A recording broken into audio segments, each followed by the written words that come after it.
İsrail'in evladı خطاب حضرت یعقوب نسلنن اولادناردی ایدان دالونن سنو بو ایت زحمات ایدالو یارد سالن منم size ihsanlar yar nimetleri موضوع بحثیم نعمت از منظر قرآن و روایت.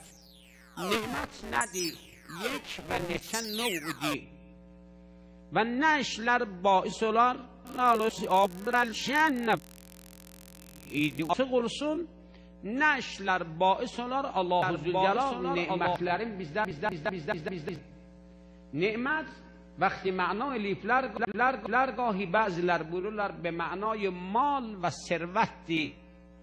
هر کسی مال و ثروتی olsa دیلر فلانی غرق در نعمت دیلر فلانی بلکه اصل معنا بودن نعمت هر اوزادی که باعث رشد جسمانی و فکری انسان olsun و انسان به سوی کمال رهنمون olsun اسلونومن هر لا مشکیوس بناسی bir olunur nimet و نعمت o zada değiller ki onun el getirmeyi iptidai emrede ihtiyari değil.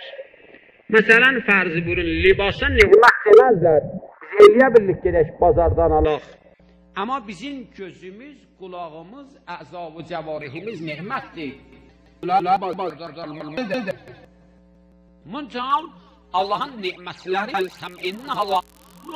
nimetهای ظاهری nimetهای باطنی نعمتهای ظاهری گاهی انسان öz nefsindədir گاهی به عالم هستیدədir که انسان اگر دقیق فکر eləsə واقعا بهت زدədir biz vücudumuzun olan ظاهری cin gözümüzdür, kulağımızdır, dilimizdir, a'za və cəvarihimizdir.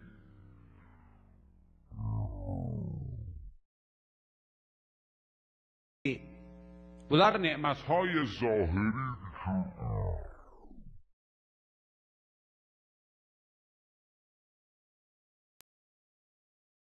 yağdırdığı yağışdır. Gövəyi qıdırdığı asmanda olan ستاره و سیاراتın dolanmaydı. Hamısı insanlar ötürü به قول سعدی شیرین سخن ابر و باد و مه و خورشید و فلک در کارن تا تو نانی به کفاییان به غفلت نخوری. Yel, ابر، gün hamısı dolanır تا menden sana bir lokma helal روزی گل. این همه بهر تو سرگشته و فرمان بردار راد رو نمرف و شگرس و همه معنی علیه زورنال روزی گل. این همه بهر تو سرگشته و فرمان بردار راد رو نمرف للعالمین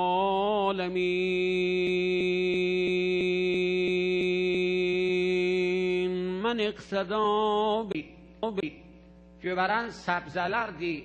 Yerin ve günün asmanda olan namı sa'nünü nereyi idral az besnere idim.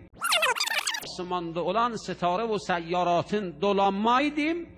Hamısı insandan ötürüdü. به قول سعدی شیرین سخن نخستنیش ای دست روغ ای دوستان مرکارن تا تو نامی به کفایدون به غفلت نخوری. Yel, ابر، gün hamısı dolanır ta məndən sənə bir loğma halal ruzi gələr.